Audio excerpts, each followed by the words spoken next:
अस्सलाम वालेकुम जी।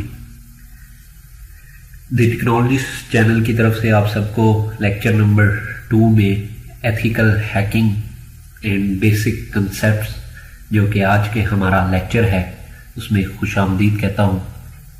आज जनाब हम अपने लेक्चर के अंदर थोड़ा सा थ्योरी का पार्ट कवर करेंगे। थ्योरी हमारे लिए जानना, जहाँ पे प्रैक्टिकल नॉलेज का रहना बहुत ज़्यादा ज़रूरी है, उसके साथ साथ थ्योरी के बारे में किसी भी चीज़ को समझने के लिए उसके बैकग्राउंड के ऊपर जो प्रोसेस हो रहे होते हैं हमारे पास, उसको जानना भी हमारे लिए बहुत ज़्यादा ज़रूरी है। तो इसकी एग्जांपल आप इसी तरह से ले सकते हैं कि जब भी आप किसी भी इंटरव्यू में या किसी भी टेक्नोलॉजी के किसी भी फील्ड के किसी भी इंटरव्यू के अंदर जब आप अपीयर होते हैं तो वहाँ पे आपसे कभी भी किसी भी किस्म की कोई टेक्निकल या फिर कोई कमांड नहीं पूछी जाती या कोई टेक्निकल क्वेश्चन नहीं पूछा जाता। हमेशा आपसे थ्योरेटिकल जो कंसेप्ट्स होते हैं behind the any practical knowledge, जो हमारे पास थ्योरेटिकल नॉलेज होता है, उससे रिलेटेड जो है आपसे क्वेश्चनिंग की जाती है कि ये जो हमारा जो चीज़ आप कर रहे हैं ये किस तरह से होगी, किस तरह से आप इसको परफॉर्म करेंगे, बैकग्राउंड के ऊपर जो प्रोसेस हो रहा होगा वो किस तरह से परफॉर्म हो रहा होगा। तो इसलिए जनाब हमारे पास किसी भी कंसेप्ट के बारे में उसकी थ्योरी को सबसे पहले जान लेना बहुत ज़्यादा ज़रूरी है। तो आज का जो हमारा टॉपिक है जिसके अंदर हम एथिकल हैकिंग को जानेंगे और ये एथिकल हैकिंग क्या होती है, हैकर क्या होते हैं, हैकर की कितनी टाइप्स होती हैं, हैकिंग का जो प्रोसेस होता है वो कितने हमारे पास फेजेस पे मुश्तमिल होता है, ये सारे कंसेप्ट्स आज के हम लेक्चर के अंदर देखेंगे। चलें जी, स्टार्ट करते हैं आज का हमारा लेक्चर। तो सबसे पहले जनाब हम डेफिनेशन से स्टार्ट करते हैं कि हैकर हमारे पास होता क्या है, या फिर ये जो हैकिंग मैकेनिज्म है, हैकिंग जो हमारे पास है ये क्या होती है।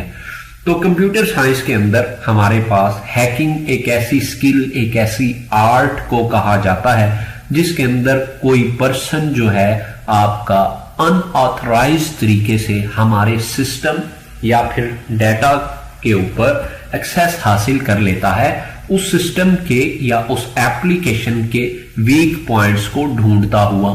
वीक पॉइंट्स के जरिए वो हमारे सिस्टम के ऊपर या फिर हमारी एप्लीकेशन के ऊपर एक्सेस हासिल कर ली जाती है। एक ऐसी स्किल, एक ऐसी आर्ट को हम हैकिंग का नाम देते हैं। दूसरे लफ्जों में समझाया जाए तो आप यूं कह सकते हैं कि एक चीज जो आपकी लीगल वे से, प्रॉपर वे से नहीं हो सकती, उसको कर लेने का नाम हैकिंग है। फॉर एग्जाम्पल, आपकी एक शॉपिंग की वेबसाइट है, आप उसके ऊपर परचेज करते हैं एक प्रोडक्ट, जो कि प्रोडक्ट आपकी $400 पे या $500 पे मुश्तमिल है, लेकिन आप उसी प्रोडक्ट को अगर $10 के अंदर वहां से गेट कर लें, हासिल कर लें, तो ये हमारे पास, हम क्या कहेंगे कि ये हमारे पास आपने क्या कर ली, हैकिंग कर ली।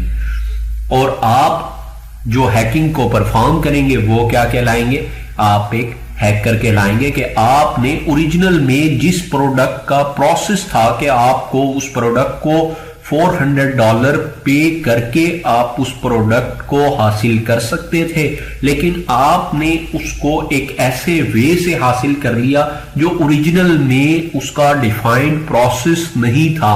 यानी कि उसका और उस वेबसाइट का, जो शॉपिंग की वेबसाइट थी, उसके वीक पॉइंट को आपने क्या कर लिया, ढूंढ लिया कि इस तरह से इस वेबसाइट से कम पैसों के अंदर, कम अमाउंट के अंदर शॉपिंग की जा सकती है। तो आपने क्या किया, हैकिंग की। ठीक है जी। और आप जो इस एक्टिविटी को परफॉर्म करेंगे वो पर्सन हमारे पास क्या कहलाएगा, हैकर कहलाएगा जी। उम्मीद है आप लोगों को कंसेप्ट क्लियर हो गया होगा कि जनाब हैकिंग क्या होती है, और जो भी पर्सन इस हैकिंग के प्रोसेस को परफॉर्म करता है उसे हम क्या कहते हैं, हैकर कहते हैं जी। नेक्स्ट जनाब अब हम देखते हैं कि हैकिंग या हैकर जो हमारे पास हैं, ये हैकर जो है हमारे पास कितनी टाइप्स के होते हैं और वो किस तरह से अपना काम करते हैं। तो सबसे पहले जनाब हमारे पास जो टाइप्स ऑफ हैकर है उनमें से हमारे पास हैकर है जी हमारा black hats hacker. Black hats hacker हमारे पास क्या होते हैं?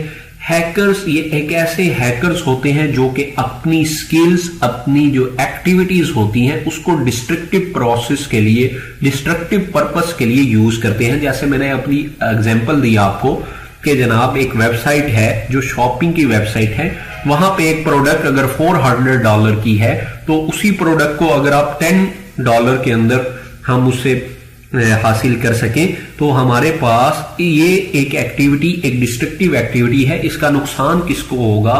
उस वेबसाइट के बनाने वाले को नुकसान होगा, उस कंपनी को नुकसान होगा जिसकी प्रोडक्ट सेल हो रही है, जो कि पहले $400 में होनी थी, अब जनाब वो हमारे पास $10 में सेल हो रही है। तो ऐसे हैकर जो कि जनाब अपनी मलिशियस एक्टिविटी को किसी भी डिस्ट्रक्टिव पर्पस के लिए यूज करें, वो हमारे पास क्या होते हैं? ब्लैक हैट्स हैकर होते हैं। इसी के हमारे पास मुकाबले में जो हैकर्स होते हैं वो हैं व्हाइट हैट हैकर्स, या जिसे आप इस कोर्स के अंदर, जिस तरह से ये कोर्स है एथिकल हैकिंग के ऊपर है, एथिकल हैकर भी कह सकते हैं। ये एक ऐसे सिक्योरिटी एनालिस्ट या एक ऐसे स्किल रखने वाले पर्सन होते हैं जो अपनी स्किल को डिफेंसिव पर्पस के लिए यूज करें, यानी कि ये किसी ऑर्गेनाइजेशन के लिए काम कर रहे होते हैं और वो ऑर्गेनाइजेशन इनको पे कर रही होती है कि वो उस ऑर्गेनाइजेशन के इंफ्रास्ट्रक्चर को ब्लैक हैट हैकर से बचा के रखें। यानी कि डिफेंसिव वे के अंदर, जिस तरह से पुलिस जो है वो आपको डिफेंस प्रोवाइड कर रही होती है आपके चोर से, जो आपके चोर होते हैं वो जो आपके घर में चोरी करने के लिए आते हैं, तो पुलिस का काम क्या होता है कि वो आपको जनाब सिक्योरिटी प्रोवाइड करे उन चोरों से। तो इसी तरह से ये व्हाइट हैट हैकर्स हमारे पास क्या होते हैं? ये हमारे पास एक ऐसे इंडिविजुअल्स होते हैं जो अपनी हैकिंग की स्किल्स को डिफेंसिव पर्पस के लिए यूज करें, ऑर्गेनाइजेशन के रिसोर्स को, ऑर्गेनाइजेशन के इंफ्रास्ट्रक्चर को अपनी स्किल्स जो है वो यूटिलाइज करें उस पूरे रिसोर्स या उस पूरे इंफ्रास्ट्रक्चर को बचाने के लिए। फिर आ जाते हैं जी आपके पास ये ग्रे हैट हैकर्स। ये जो ग्रे हैट हैकर्स होते हैं ये हमेशा ब्लैक हैट और व्हाइट हैकर्स के दरमियान में काम करते हैं। Grey hats are those who work for the both offensively and the defensively. बाज औकात ही हमारे पास ऑफेंसिवली यानी कि किसी भी डिस्ट्रक्टिव एक्टिविटीज के अंदर इन्वॉल्व होते हुए आपको पाए जाएंगे और बाज औकात आपको डिफेंसिवली यानी कि डिफेंसिव मोड के अंदर पाए जाएंगे। तो इस तरह के हैकर्स को आप क्या कहेंगे? ग्रे हैट्स हैकर कहेंगे। नीचे जनाब आपके पास आ जाते हैं सुसाइड हैकर। ये बड़े खतरनाक किस्म के हैकर होते हैं जी। Suicide hackers are those who aim for the destruction without worrying about the punishment. इन्हें किसी बात का क्योंकि डर नहीं होता, इसलिए हमने इन्हें नाम दिया सुसाइड हैकर। यानी कि ये अपनी जान तक दांव पे लगा सकते हैं किसी को भी नुकसान पहुंचाने के लिए। यानी कि किसी भी ऑर्गेनाइजेशन को अगर इन्होंने नुकसान पहुंचाना है, इन्हें इस बात का डर नहीं होता कि इसके अकॉर्डिंगली अगर इनको पकड़ा जाएगा तो इन्हें क्या सजा दी जाएगी, इन्हें इस बात का कोई डर खौफ नहीं होता। तो इस किस्म के हैकर जो है हमारे पास क्या कहलाते हैं? सुसाइड हैकर्स कहलाते हैं। तो उसके बाद जनाब हमारे पास आ जाते हैं ये स्क्रिप्ट किडीज। स्क्रिप्ट किडीज कौन होते हैं? स्क्रिप्ट किडीज वो हैकर्स होते हैं जो कि हैकिंग को इनिशियली स्टार्ट करते हैं और दूसरों के बने बनाए टूल्स को इस्तेमाल में लाके हैकिंग के प्रोसेस को परफॉर्म करते हैं। ऐसे हैकर्स को हम क्या कहते हैं जी? स्क्रिप्ट किडी कहते हैं। नीचे हमारे पास आ जाते हैं साइबर टेररिस्ट।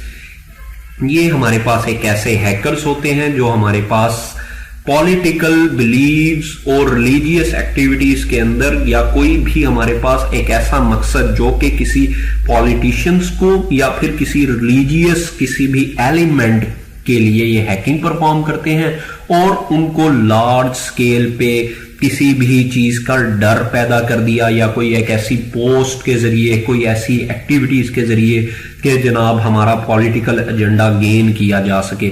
आपने देखा होगा कि इसका इस्तेमाल इलेक्शंस के अंदर या फिर इस तरह से काफी हमें सुनने को मिलता है कि कुछ हैकर्स ने इलेक्शन वाले डेज पे कुछ जो हमारे पास मेंबर्स थे उनको जनाब वोट दिलवा दिया और बाकी के जनाब मेंबर्स को जो है वो हरवाने के लिए हमने क्या कर दिया, ये सारी हैकिंग की एक्टिविटी प्लान की। तो ऐसे हैकर जो इस सारी एक्टिविटी को प्लान करते हैं वो हमारे पास साइबर टेररिस्ट कहलाते हैं। स्टेट स्पॉन्सर्ड हैकर, अब ये हमारे पास स्टेट स्पॉन्सर्ड हैकर क्या करते हैं? स्टेट स्पॉन्सर्ड हैकर हमेशा गवर्नमेंट हायर करती है ताकि वो अपनी जो सीक्रेट इंफॉर्मेशन है दूसरी गवर्नमेंट्स के अगेंस्ट उसको हासिल की जा सके। उनको हासिल करने के लिए स्टेट जो है हमेशा कुछ हैकर्स हायर करती है ताकि वो दूसरे कंट्री के अगेंस्ट सीक्रेट इंफॉर्मेशन को गेन कर सके। एक्टिविटीज क्या होते हैं जी? एक्टिविटीज हमारे पास लास्ट में हैकर्स जो हमारे पास पॉलिटिकल एजेंडास या ट्रेडिशनली डिफेसिंग और डिसेबलिंग द वेबसाइट्स को हासिल करने के लिए किए जाते हैं। एक्टिविटीज ये अपने शौक से इस एक्टिविटी को परफॉर्म करते हैं। आपने देखा होगा कि जिस तरह से पाकिस्तान और दूसरे कंट्रीज के दरमियान में एक साइबर वार जारी है, तो ये एक्टिविटीज उस वार को परफॉर्म करने में मदद करते हैं। यानी कि कुछ पॉलिटिकल डेज पे या फिर कुछ जो नेशनल डेज पे कुछ वेबसाइट्स जो है वो डाउन कर दी जाती हैं और उन वेबसाइट्स के फ्रंट पे लिख दिया जाता है hack by this country and hack by this country. तो ऐसे हैकर्स जो होते हैं ये एक्टिविटीज कहलाते हैं जो आपके पास इस तरह की एक्टिविटीज को परफॉर्म करते हैं। तो ये जनाब हमारे पास कुछ हैकर्स की टाइप्स हैं जिसके अंदर हमने क्या देखा कि black hats hacker, white hat hackers, grey hats, suicide hackers, script kiddies और cyber terrorist, state sponsored hacker और एक्टिविटीज हमारे पास क्या होते हैं। उम्मीद है आप सब लोगों को ये कंसेप्ट क्लियर हो गया होगा। तो कोशिश करें कि हमारे पास आप जिस एक्टिविटी के अंदर इन्वॉल्व हो वो व्हाइट हैट एक्टिविटी हो, यानी कि आप जब भी काम करें वो डिफेंसिव पर्पस के लिए हो, ना कि वो ऑफेंसिव पर्पस के लिए। हमेशा याद रखें कि हमारे पास डिफेंसिव पर्पस के लिए काम करने के लिए भी लाजमी है कि आपको वो सारा नॉलेज आना चाहिए जो कि आपका एक ऑफेंसिव पर्सन को आता है। यानी कि क्या कहा जाता है कि जनाब जब आप पुलिस की या फिर किसी आर्मी की या फिर कमांडो ट्रेनिंग हासिल कर रहे होते हैं तो वो आपको उस ट्रेनिंग के दौरान वो तमाम तर स्किल सिखा दिया करते हैं जो कि आपके पास एक थीफ को, जो कि एक चोर होता है या फिर एक टेररिस्ट होता है, उसके पास होती हैं। आपको लाजमी सी बात है कि जनाब आपको जो भी आपका हथियार है, जो भी गन है आपकी, या जो भी आपके पास जिस तरह का भी इक्विपमेंट है उसको यूज करना एटलीस्ट लाजमी आना चाहिए। तभी आप किसी भी चोर को, तभी आप किसी भी इलीगल एक्टिविटीज को पकड़ सकेंगे। तो आपके पास आपने क्या हासिल करना है? व्हाइट हैट हैकिंग की जो स्किल्स हैं उसको डिफेंसिव पर्पस के लिए एक तो यूज करना है और उन स्किल्स को बेहतर आपने इस्तेमाल करना है। नेक्स्ट जनाब अब हम देखते हैं कि हमारे पास नेक्स्ट है टाइप्स ऑफ हैकिंग। हैकिंग की कितनी टाइप्स हैं और हमारे पास पेंट्रेशन टेस्टिंग जो कि हैकिंग ही है हमारे पास, और किसी भी ऑर्गेनाइजेशन की जो परमिशन से किसी भी ऑर्गेनाइजेशन के अंदर परफॉर्म की जाती है। और लास्ट लेक्चर में हमने कहा था कि पेंट्रेशन टेस्टिंग जो पर्सन परफॉर्म करता है हम उसे पेंट्रेशन टेस्टर भी कह सकते हैं। तो उसमें हमारे पास फर्स्ट टाइप जो है वो है ब्लैक बॉक्स हैकिंग या फिर पेंट्रेशन टेस्टिंग। इस ब्लैक बॉक्स हैकिंग के अंदर हमारे पास क्या होता है कि हमेशा हमें टारगेट जिसके हम हैक करने जा रहे होते हैं, टारगेट हम यहां पे किसे बोलेंगे? जिसको हम हैक करने जा रहे होते हैं। तो हैकर या फिर पेंट्रेशन टेस्टर के पास मिनिमम इंफॉर्मेशन होती है, बिल्कुल थोड़ी सी, बिल्कुल कम इंफॉर्मेशन होती है जी जो हमारा टारगेट होता है उसके बारे में। उस इंफॉर्मेशन में क्या होता है? उस इंफॉर्मेशन में जस्ट आपको बता दिया जाता है कि ये ऑर्गेनाइजेशन है और इस ऑर्गेनाइजेशन की जो डोमेन नेम है, जो इसका यूआरएल है, जो इसकी वेबसाइट का नेम है वो ये है। इसके अलावा आपको कोई इंफॉर्मेशन किसी किस्म की नहीं दी जाती। ये हम ब्लैक बॉक्स हैकिंग इस वजह से करते हैं ताकि आपको ट्रू पिक्चर जो है ऑर्गेनाइजेशन के सिक्योरिटी इंफ्रास्ट्रक्चर की हासिल हो सके। और ये हमेशा एक्सटर्नली हम बैठ के कर रहे होते हैं, यानी कि एक्सटर्नल नेटवर्क से कर रहे होते हैं, हम इंटरनल नेटवर्क के अंदर मौजूद नहीं होते। तो ये एक्सटर्नल नेटवर्क और इंटरनल नेटवर्क क्या होता है हम इंशाल्लाह अपने कमिंग लेक्चर्स के अंदर इसको डिटेल के साथ भी देख लेंगे। तो हमारे पास ऑर्गेनाइजेशन के अंदर ब्लैक बॉक्स हैकिंग हमेशा ट्रू पिक्चर आपको रिप्रेजेंट करती है, क्योंकि हम इसके अंदर बिल्कुल मिनिमम इंफॉर्मेशन के साथ टारगेट के ऊपर हिट कर रहे होते हैं, इसलिए मिनिमम इंफॉर्मेशन के साथ हमें एक ट्रू पिक्चर हासिल होती है कि ऑर्गेनाइजेशन के अंदर सिक्योरिटी इंफ्रास्ट्रक्चर किस तरह से यूज हुआ है। आगे आ जाती है जी आपकी व्हाइट बॉक्स हैकिंग। इस तरह की हैकिंग के अंदर क्या होता है कि आपको कंप्लीट इंफॉर्मेशन बता दी जाती है, इवन कि आपको उस टारगेट का यूजर नेम पासवर्ड भी बता दिया जाता है अटैक को कंडक्ट करने के लिए। तो कंप्लीट इंफॉर्मेशन के साथ आप इस हैकिंग को, इस अटैक को, इस तरह की हैकिंग के अंदर जो हमारे पास व्हाइट बॉक्स हैकिंग कहलाती है, आप परफॉर्म करते हैं। इसके अंदर हमारे पास क्या होता है कि आपको वर्नेबिलिटीज ऑफ द सिस्टम, जो हमारे पास ऑर्गेनाइजेशन की जो वर्नेबिलिटीज हैं वो अच्छे तरीके से हासिल हो जाती हैं, क्योंकि आप जिस मकसद के लिए ये करते हैं वो यही होता है कि जनाब कोई ऐसा वीक पॉइंट ना हमारा हो जो इवन हम यूजर नेम पासवर्ड अगर किसी अटैकर को पता लग भी जाए तो उसके बाद हमारे पास उसके पास कोई ऐसा वीक पॉइंट ना हो जिसको वो एक्सप्लॉइट कर सके। तो इसलिए हम इस व्हाइट बॉक्स हैकिंग का इस्तेमाल करते हैं। नेक्स्ट जनाब हमारे पास आ जाती है ग्रे बॉक्स हैकिंग। ये ग्रे बॉक्स हमेशा देखें, जब हमने पहले जिक्र किया कि व्हाइट बॉक्स हैकर भी होते हैं, उसी तरह से हमने जिक्र किया कि हमारे पास black hat hackers, white hat hackers और इसी तरह से ब्लैक हैट हैकर्स होते हैं और इसी तरह से ग्रे हैट हैकर्स होते हैं। जिस तरह से ब्लैक बॉक्स टेक्सटिंग है हमारे पास और उसी तरह से हमारे पास ब्लैक बॉक्स और व्हाइट बॉक्स टेस्टिंग है और उसके दरमियान में हमारे पास ग्रे बॉक्स टेस्टिंग है। इस ग्रे बॉक्स टेस्टिंग के अंदर हमारे पास क्या चीज है, इस तरह की टेस्टिंग के अंदर हमारे पास क्या होता है, ना ही हमारे पास जीरो इंफॉर्मेशन होती है और ना ही कंप्लीट इंफॉर्मेशन होती है टारगेट की, यानी कि आपको पर्टिकुलरली इंफॉर्मेशन दे दी जाती है। फर्ज करें आपको एक कहा जाता है कि जनाब आपने कंपनी के तमाम जो वेब सर्वर हैं उनके बारे में हमें मालूम करके देना है कि क्या वो सिक्योर है कि नहीं सिक्योर। तो आपको बता दिया जाता है कि कंपनी के जो आपके पास वेब सर्वर हैं वो इन जो आपके आईपी एड्रेसेस हैं इसके ऊपर वर्क कर रहे हैं और उनका यूजर नेम और पासवर्ड नहीं बताया जाता। इसी तरह से आपको कुछ इंफॉर्मेशन दे दी जाती है और कुछ इंफॉर्मेशन नहीं दी जाती है। ये हमेशा कंडक्ट की जाती है जी, हमेशा ऑर्गेनाइजेशन जो अपने हैकर्स, जो अपनी पेंट्रेशन टीम जो है उसको हायर करती है, उनके जिम्मे ये काम लगाती है कि वो जनाब डेली बेसिस के ऊपर क्या करें, आपके इंफ्रास्ट्रक्चर के अंदर जितने भी रिसोर्स मौजूद हैं उनको चेक करते रहें।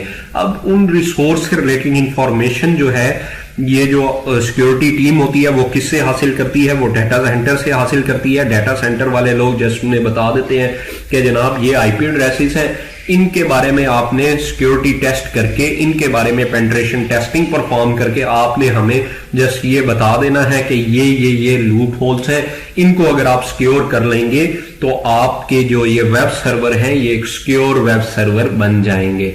तो इस तरह से हमारे पास ये ग्रे बॉक्स हैकिंग जो है या फिर पेनिट्रेशन टेस्टिंग आप इसे कह सकते हैं, ये वर्क करती है। तो हमारे पास 3 तरह की टाइप्स हमने जनाब देखी। फर्स्ट वन इज हमारे पास black box testing, second one हमारे पास क्या है जनाब, व्हाइट बॉक्स टेस्टिंग, और फिर हमने ग्रे बॉक्स टेस्टिंग का यूज देखा।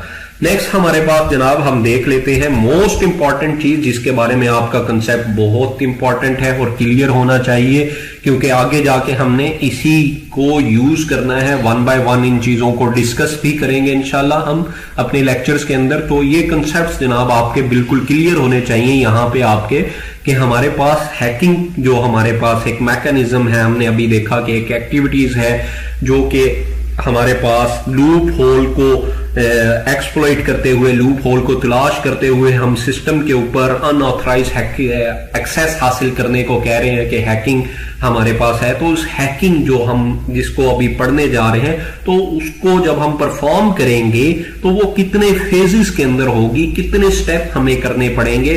हमेशा याद रखें, कोई आपको कहे कि जनाब ये एक यूआरएल है इसको हैक करना है, या ये एक चीज है कि एक कंपनी आपको हायर करती है, वो कहती है कि जनाब ये आईपी एड्रेस है, आप मुझे ये बताएं कि ये जनाब सिक्योर है कि नहीं। तो आपने उसको प्रॉपर पहले रीड आउट करना है, उसके ऊपर प्रॉपर इन 5 फेजेस के अंदर काम करना है। ये नहीं कि आपने डायरेक्टली उसके ऊपर अटैक करके जनाब चेक करना शुरू कर देना है कि जनाब मैं चेक करता हूं कि क्या ये सिक्योर है कि नहीं। ऐसा हो नहीं सकता और ऐसा आप कर भी नहीं सकेंगे।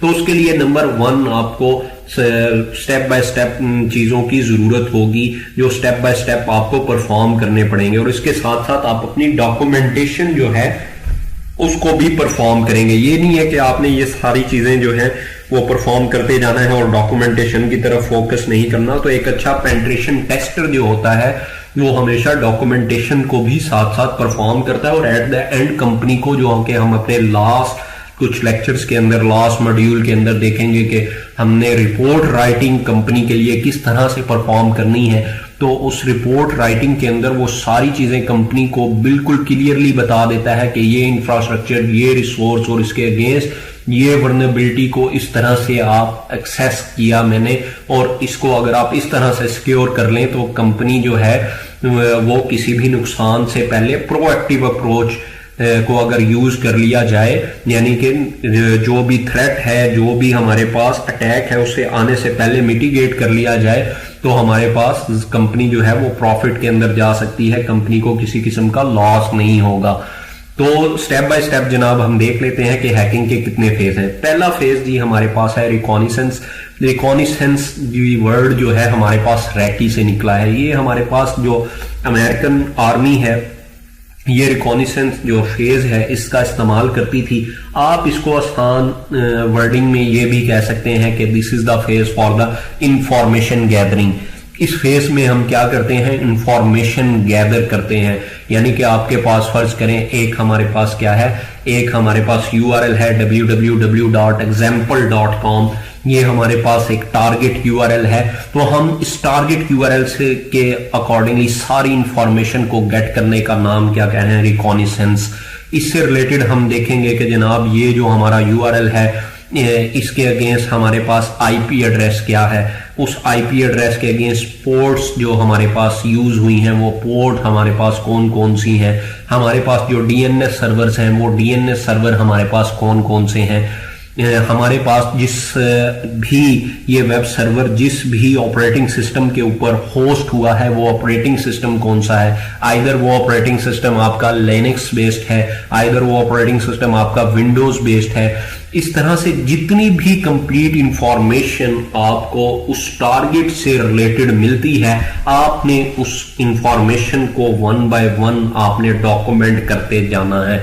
इस पहले फेज का नाम आप कह सकते हैं कि इंफॉर्मेशन गैदरिंग या रिकॉनिसेंस है, जिसके अंदर आप टारगेट से रिलेटेड कंप्लीट इंफॉर्मेशन जो है वो आप अटेन करते हैं जी, अपने पास एक डॉक्यूमेंट के अंदर सेव कर लेते हैं, ताकि आगे जाके आप इस इंफॉर्मेशन को यूज करते हुए दूसरे फेज के ऊपर काम कर सके।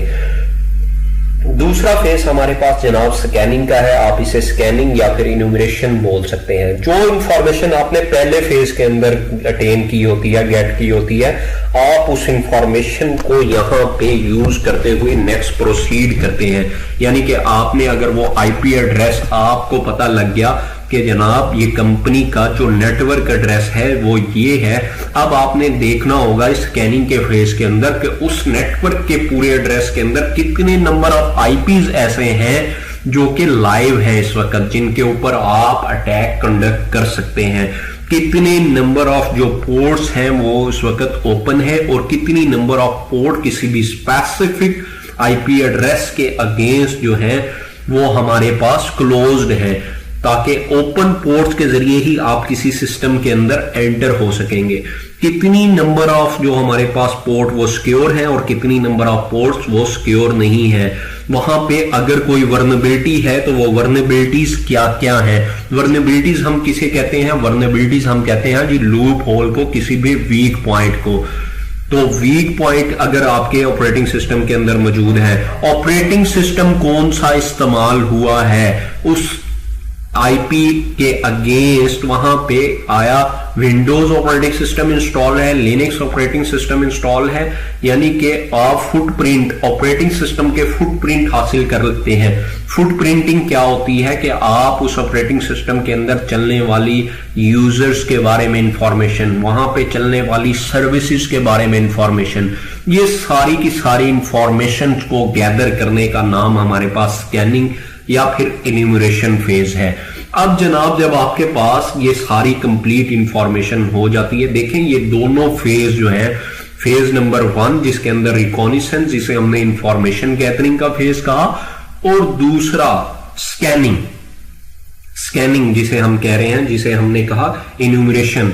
स्कैनिंग और इन्यूमरेशन हमारे पास एक ही चीज है, रिकॉनिसेंस और इंफॉर्मेशन गैदरिंग हमारे पास एक ही चीज है। इन दोनों फेजेस के अंदर हमने इंफॉर्मेशन को गैदर किया और कहा यह जाता है कि जनाब अगर हमारे पास आपको 1 हफ्ते का टाइम दिया जाए, किसी दानिश्वर ने कहा था कि अगर आपको 1 हफ्ते का टाइम दिया जाए कि आपने इस दरख्त को काटना है, तो आप उस 1 हफ्ते के अंदर, क्योंकि 7 डेज होते हैं, वो कहता है कि मैं जनाब उसमें से जो 6 डेज हैं या फिर मैक्सिमम जो आवर्स हैं वो सिर्फ इस काम पे लगूंगा कि मैं जनाब अपना जो हथियार है, जो अपना टूल है, वो क्या करूंगा, तेज करूंगा। तो इन दोनों फेजेस के अंदर आप मैक्सिमम से मैक्सिमम इंफॉर्मेशन जो है वो गेन करके अपना जो टारगेट के बारे में इंफॉर्मेशन है उसको गैदर करके उसके नजदीक तरीन, उसके नियरेस्ट वीक पॉइंट पे आते जा रहे हैं। जब अब आपको स्कैनिंग के फेज में पता लग जाएगा कि जनाब उसका आईपी एड्रेस के अगेंस्ट सर्विसेज ये यूज हुई हैं, ऑपरेटिंग सिस्टम ये यूज हुआ है, तो आप और वर्नेबिलिटीज आपकी ये है, इतनी पोर्ट्स क्लोज हैं, इतनी पोर्ट्स ओपन है, तो अब आपको इजीली आपके सामने होगा कि आपने इस वीक पॉइंट को एक्सप्लॉइट करना है। एक्सप्लॉइट करने का मतलब यह है कि उसके जरिए आपने हैक करना है, उसके जरिए आपने अटैक करना है। तो तीसरे फेज के अंदर जिसका नाम हमने क्या दिया, उसका नाम ही हमने क्या दे दिया, गेनिंग एक्सेस, कि अब जो वर्नेबिलिटीज आपने दूसरे फेज के अंदर तलाश की थी, गेनिंग एक्सेस के अंदर आपने उस वर्नेबिलिटी को क्या कर देना है, एक्सप्लॉइट कर देना है। यानी कि आपने कोई स्क्रिप्ट लिखना है, आपने किसी कोड के जरिए या फिर किसी टूल को इस्तेमाल करते हुए, मैं ये नहीं कहूंगा इस कोर्स के अंदर के जनाब हम किसी टूल का इस्तेमाल नहीं करेंगे, हम जनाब अपने स्क्रिप्ट बनाएंगे, ऐसा बिल्कुल भी नहीं है जनाब। हम अब जो ऑलरेडी बने बनाए टूल मार्केट के अंदर अवेलेबल है, मैंने इस कोर्स का जो नाम है वो ही आपको क्या बताया था कि जनाब हम एक हॉलीवुड स्टाइल के अंदर हैकिंग को देखेंगे कि वो किस तरह से मूवीज के अंदर वो चीजें परफॉर्म कर रहे होते हैं। तो वो जो बने बनाए टूल्स मार्केट के अंदर अवेलेबल हैं ऑलरेडी, वो एक नंबर ऑफ टूल्स हैं। वो अगर हम एक एक टूल के ऊपर एक एक वीडियो भी मैं बना के अपलोड करने लग जाऊं तो आई थिंक सो कि मेरी लाइफ का बिल्कुल जो जितना टाइम बचा है वो सारे का सारा जो है वो उस पर यूटिलाइज हो जाएगा। लेकिन टूल जो है वो फिर भी हमारे पास कंप्लीट लिस्ट, मैं उसके ऊपर वीडियोस नहीं बना सकता। तो हमारे पास नंबर ऑफ टूल्स अवेलेबल हैं जो कि सिक्योरिटी की फील्ड के अंदर मौजूद हैं। तो हम उनमें से जो बेस्ट टूल्स होंगे इन्हीं फेजेस के अकॉर्डिंगली उसको मैं आपको इस्तेमाल करना बताऊंगा जी। गेनिंग एक्सेस के अंदर हम क्या कह रहे हैं, गेनिंग एक्सेस में दोबारा से आपको क्लियर किए देता हूं कि गेनिंग एक्सेस के अंदर आप क्या करते हैं, अपने जो कोड है या फिर आप जो स्क्रिप्ट लिखते हैं उसके जरिए जो वर्नेबिलिटीज आपने तलाश की होती हैं, जो आपने सर्विसेज तलाश की होती हैं और जो लूप होल्स, जो वीक पॉइंट आपने स्कैनिंग के फेज के अंदर तलाश किए होते हैं, उनको आप इस गेनिंग एक्सेस के फेज के अंदर क्या करते हैं, एक्सप्लॉइट करते हैं, यानी कि हिट करते हैं, अटैक करते हैं बाय यूजिंग द टूल और सम स्क्रिप्ट्स या फिर कोड के जरिए। वो कोड की पाइथन लैंग्वेज के अंदर हो सकता है, वो कोड आपका जावास्क्रिप्ट के अंदर हो सकता है, वो कोड आपका सी शार्प में हो सकता है, वो कोड आपका C++ हो सकता है। तो वो डिफरेंट लैंग्वेजेस के अंदर आप उस कोड को राइट अप कर सकते हैं जी। फोर्थ फेज के अंदर हमारे पास फोर्थ फेज है जी मेंटेनिंग एक्सेस। अब आपने एक्सप्लॉइट कर लिया, आप टारगेट को आपने अटैक कर लिया, अब आपने क्या करना है, अब आपने जनाब हमेशा से हो सकता है कि वो जब आप टारगेट को एक्सप्लॉइट कर लें उसके कुछ दिन बाद जिस वीक पॉइंट को आप वीक पॉइंट के जरिए उस जिस डोर के जरिए जो कि आपने तलाश किया था स्कैनिंग के फेज के अंदर दाखिल हुए थे, कुछ दिन के बाद उस ऑपरेटिंग सिस्टम जो ऑर्गेनाइजेशन थी, माइक्रोसॉफ्ट की ऑर्गेनाइजेशन थी या फिर लिनक्स बेस्ड ऑर्गेनाइजेशन थी, उसका सिक्योरिटी पैच आ गया, अपडेट होगी, वो जो लूप होल था वो मजीद वहां पे ना रहा। तो अब क्या आप दोबारा उस सिस्टम के अंदर दाखिल नहीं हो सकते? तो हो सकते हैं जनाब, आप दोबारा उस सिस्टम के अंदर दाखिल हो सकते हैं। ये कब पॉसिबल होगा? ये तभी पॉसिबल होगा जब आपने वहां पे अपनी कोई एग्जी, अपना कोई पेलोड, अपनी कोई रूट किट, ये पेलोड, ये रूट किट क्या होती है, ये सारी चीजें जनाब हम नेक्स्ट लेक्चर्स, कमिंग लेक्चर्स के अंदर इनको भी देखेंगे कि रूट किट क्या है, पेलोड हमारे पास क्या है, किस तरह से जनरेट किए जाते हैं। तो अभी हम जिस बेसिक्स को कवर कर रहे हैं और बेसिक्स का जानना भी आपके लिए बहुत ज्यादा जरूरी है। तो जो आप ये पेलोड रख देते हैं मेंटेनिंग एक्सेस के फेज के अंदर, क्या होता है कि आप अपना पेलोड यानी कि एक एक्जी बना के एक चीज वहां पे रख देते हैं, जिसके जरिए आप, अगर वो आपका जो लूप होल जिसके जरिए आप एंटर हुए थे किसी वजह से क्लोज भी हो जाए, अपडेशन आने की वजह से, या फिर सिक्योरिटी का पैच आ गया, तो आपकी वो वर्नेबिलिटी मजीद ना रही, तो अगली बार आप अपने उस पेलोड के जरिए जो कि आपने एक्सी वहां पे रखी थी और कनेक्शन उस ऑपरेटिंग सिस्टम के साथ, उस टारगेट के साथ आपने बनाया हुआ था, तो आप अब उसके जरिए सिस्टम के अंदर दाखिल हो सकेंगे। तो इस फेज का नाम क्या है? Maintaining access. कि आपको वन टाइम एक्सेस नहीं चाहिए थी, बल्कि हमेशा के लिए आपको वहां पे एक्सेस चाहिए थी। तो आप हमेशा के लिए एक्सेस हासिल करने के लिए वहां पे क्या करेंगे जनाब? आप अपना पेलोड या फिर कोई रूट किट जो है वो आप वहां पे सिस्टम के अंदर रख देंगे जी। फिफ्थ फेज के अंदर आप क्या करते हैं? जिस भी ट्रैक के जरिए आप उस सिस्टम के अंदर दाखिल हुए थे वो सारी चीजें आप क्या कर देते हैं? क्लियर कर देते हैं। इस फिफ्थ फेज के अंदर हमारे पास क्या क्या चीजें आ जाती हैं कि आप जिस यूजर नेम से दाखिल हुए थे उस यूजर को आप डेल कर देते हैं। जब आप का काम खत्म हो गया, जब आपको जो भी इंफॉर्मेशन चाहिए थी आपने ले ली, आपको पता लग गया कि ये वीक पॉइंट्स हैं और आपने उसको डॉक्यूमेंट कर लिया, उसके बाद आपने क्या करना है? लॉग्स को क्लियर कर देना है, या इस तरह की जितनी भी इंफॉर्मेशन जिनके जरिए भी आप तक एक्सेस हासिल की जा सकती है कि किस बंदे ने इस सिस्टम के अंदर लॉगिन हुआ, क्या एक्टिविटी परफॉर्म की, तो आपने किसी भी किस्म के बैकग्राउंड के ऊपर किसी भी चीज को नहीं पता लगने देना कि आप किस तरह से सिस्टम के अंदर दाखिल हुए थे। तो उसके लिए मोस्ट इंपॉर्टेंट है कि आप अपनी हिस्ट्री, अपने लॉग्स, जो भी आपका एक्टिविटी ट्रैक हैं, जो भी आपका इवेंट्स ट्रैकिंग चीजें हैं, उन सब चीजों को आप क्या कर दें? क्लियर कर दें। तो ये जनाब हैकिंग के 5 फेजेस हैं। कंप्लीट जो हमारे पास हर किस्म की जो हैकिंग है, चाहे आपने किसी भी मोबाइल को अटैक करना हो, उसको एक्सप्लॉइट करना हो, या किसी किस्म की भी वेबसाइट को एक्सप्लॉइट करना हो, या किसी किस्म के किसी नेटवर्क को एक्सप्लॉइट करना हो, या किसी वायरलेस के किसी एक्सेस पॉइंट को एक्सेस करना हो, तो हमेशा जो हैकिंग है आप लोगों ने इन्हीं 5 फेजेस में करनी है। जब तक आप इन 5 फेजेस को फॉलो नहीं करेंगे तो आप अपने जो भी आपका गोल है उस एक्टिविटी को परफॉर्म करने का, उस टारगेट को परफॉर्म करने का, एट द एंड रिजल्ट जो आप चाहते हैं वो आप हासिल उस तरह से नहीं कर सकेंगे। तो ये जनाब 5 फेजेस हैं हैकिंग के, जो कि सिक्योरिटी एक्सपर्ट, जो कि सिक्योरिटी एनालिस्ट आपको रिकमेंड करते हैं कि आप जब भी किसी भी ऑर्गेनाइजेशन के लिए पेन टेस्टिंग परफॉर्म करें तो वो इसी कंप्लीट एक लाइफ साइकिल के अंदर होनी चाहिए, और ये लाइफ साइकिल हमेशा इसी तरह से 5 फेजेस के अंदर चलता रहेगा। अब जनाब हम लास्ट पे देख लेते हैं कि इंफॉर्मेशन सिक्योरिटी और साइबर सिक्योरिटी आपको क्लियर होना चाहिए जी। हम जिस चीज के बारे में यहाँ पे डिस्कस कर रहे हैं वो चीजें किस तरह से वर्क कर रही हैं। साइबर सिक्योरिटी क्या है? अक्सर हम इस दोनों टर्म्स को मिक्सअप कर देते हैं, तो मुझे लगा कि आप लोगों को क्लियर अंडरस्टैंडिंग होनी चाहिए कि साइबर सिक्योरिटी क्या है और इंफॉर्मेशन सिक्योरिटी क्या है। साइबर सिक्योरिटी हमेशा जब हम यूज करते हैं साइबर का वर्ड, तो ये हमेशा डिजिटली इलेक्ट्रॉनिक फॉर्म के अंदर जो डाटा, जो इंफॉर्मेशन आपकी मौजूद है उसको सिक्योर करने का नाम हमारे पास क्या है? साइबर सिक्योरिटी है। इसके अंदर हमारे पास क्या हो जाता है? जितने भी एडवांस थ्रेट हैं, जितने भी एडवांस किस्म के अटैक हैं जिसके अंदर आपका फिशिंग अटैक आ जाता है, बेटिंग आ जाता है, डाटा ब्रीच अटैक आ जाता है, ये सारे हमारे पास साइबर सिक्योरिटी के अंदर इन्वॉल्व है। जबकि आपके पास अदर एंड के ऊपर इंफॉर्मेशन सिक्योरिटी, और ये इंफॉर्मेशन सिक्योरिटी क्या है, इसके अंदर हम वो इंफॉर्मेशन भी लेते हैं जो कि फिजिकल फॉर्म के अंदर किसी तरह से मौजूद है, और वो इंफॉर्मेशन भी लेते हैं जो कि डिजिटल फॉर्म के अंदर मौजूद है। जबकि साइबर सिक्योरिटी में इसके अगेंस्ट हमारे पास वही इंफॉर्मेशन होगी जो कि हमारे पास ई फॉर्म के अंदर यानी कि डिजिटल फॉर्म के अंदर, इलेक्ट्रॉनिक फॉर्म के अंदर मौजूद होगी।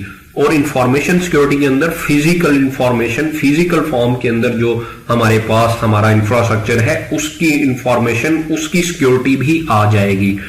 साइबर सिक्योरिटी हमारे पास हमेशा जो है वो इंफॉर्मेशन सिक्योरिटी के अंडर आती है, यानी कि आप कह सकते हैं कि cyber security is the branch of information security. और हमारे पास फाउंडेशन है ये हमारे पास इंफॉर्मेशन सिक्योरिटी, तमाम किस्म की सिक्योरिटीज की, डाटा सिक्योरिटी की, नेटवर्क सिक्योरिटी की, साइबर सिक्योरिटी की। तो मेन हमारे पास जो टर्म है वो हमारे पास क्या कहलाती है, इंफॉर्मेशन सिक्योरिटी। तो इंफॉर्मेशन सिक्योरिटी के अंदर तमाम किस्म की सिक्योरिटी इंक्लूड हो जाती है, जिसमें डाटा सिक्योरिटी आ गई, जिसमें आपकी साइबर सिक्योरिटी आ गई, जिसमें आपकी फिजिकल फॉर्म के अंदर जो सिक्योरिटी आप इंप्लीमेंट करेंगे वो सारी चीजें आ जाएंगी। इसके अंदर आप जो आपकी ऑर्गेनाइजेशन होती है उसके अंदर आप इंश्योर करते हैं कि आपने तमाम के तमाम जो कंट्रोल्स हैं सिक्योरिटी के वो प्रॉपरली लगाए हैं कि नहीं लगाए, और आप उनको फिजिकली भी और आप उनको डिजिटली भी दोनों तरीकाकार से सिक्योर करते हैं जी। तो उम्मीद है आप लोगों को ये दोनों कंसेप्ट क्लियर हो गए होंगे। आज के बाद आप इन दोनों को मिक्सअप भी नहीं करेंगे कि इंफॉर्मेशन सिक्योरिटी और साइबर सिक्योरिटी क्या है। लेक्चर भी जनाब हमारा काफी लंबा होता जा रहा है, तो नेक्स्ट लेक्चर के अंदर इंशाल्लाह मैं कोशिश करूंगा कि कम आपको इंफॉर्मेशन जो है वो कम टाइम के अंदर कम ज्यादा से ज्यादा इंफॉर्मेशन जो है वो बता दी जाए किसी तरीकाकार से। तो आज का लेक्चर थोड़ा सा बड़ा हो गया, तो इंशाल्लाह नेक्स्ट जो लेक्चर है वो हम कोशिश करेंगे कि कम हो। एक्चुअल के अंदर ये हमारा बेसिक और थ्योरेटिकल लेक्चर है और बेस है हमारे इस कोर्स की, इस वजह से आज का जो लेक्चर है हमारा वो बड़ा हो गया है। तो नेक्स्ट जनाब हम लास्ट पे अपना लेक्चर वाइंड अप करते हैं इस स्लाइड के साथ के जनाब देख लेते हैं कि हमारे पास एक स्किल्स एथिकल हैकर। अब आप ये सारी चीजें क्यों कर रहे हैं, ये सारी चीजें किस पर्पस के लिए पढ़ रहे हैं, आपको बिल्कुल क्लियर होना चाहिए। तो गोल आपका क्या है, एथिकल हैकर बनना। तो आपको क्लियर होना चाहिए कि एक स्किल एथिकल हैकर के पास किस किस्म की चीजें होती हैं, किस किस्म की स्किल्स का होना लाजमी है जो हमारे पास एक एथिकल हैकर को एक कामयाब एथिकल हैकर बनाएंगी, ताकि आप कल किसी ऑर्गेनाइजेशन के अंदर जॉब कर सकें एज अ एथिकल हैकर या फिर एज अ पेनिट्रेशन टेस्टर के तौर पे।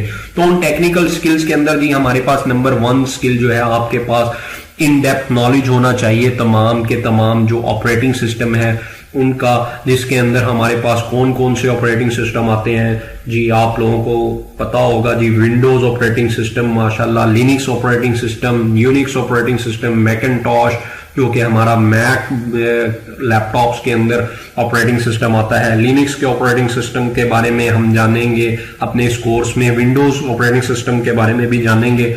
तो हम दोनों पे काम करेंगे, विंडोज पे भी और लिनक्स पे। एटलीस्ट लिनक्स का तो आपको लाजमी से आइडिया होना चाहिए। एथिकल हैकर को लिनक्स की कमांड्स के बारे में इंफॉर्मेशन लाजमी होनी चाहिए। आपको पता होना चाहिए कि टर्मिनल पे किस तरह से काम किया जाता है। अभी आपने घबराना नहीं है, अगर आपको नहीं पता तो मैं आपको जनाब इस कोर्स के अंदर पढ़ाऊंगा भी, और लिनक्स को हम इंस्टॉल करना वेरी बेसिक से लेके हम चलेंगे।